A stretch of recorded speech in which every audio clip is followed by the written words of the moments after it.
Do you like the challenge of working with complex systems and solving problems? Do you like working with your hands?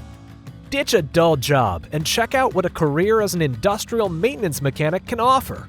Whether you start your education on the job through apprenticeship or through trade school, your wages will be competitive, and you'll find job security while developing skills that are sought by a wide range of employers. Industrial machinery mechanics repair, maintain, and adjust the systems and machines important to the manufacturing process. This role is crucial to most manufacturing companies, whether it's in pneumatics, hydraulics, rigging, machining, or plumbing.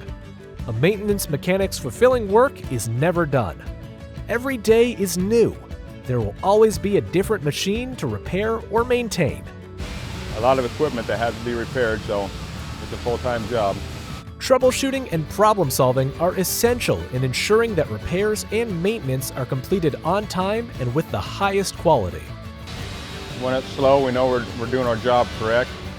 If you're detail-oriented, enjoy troubleshooting, and find satisfaction in having a vital role within a team, explore a career in manufacturing as an industrial maintenance mechanic.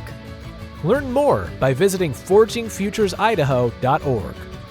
This message has been brought to you by Forging Futures Idaho, an Idaho Manufacturing Alliance initiative.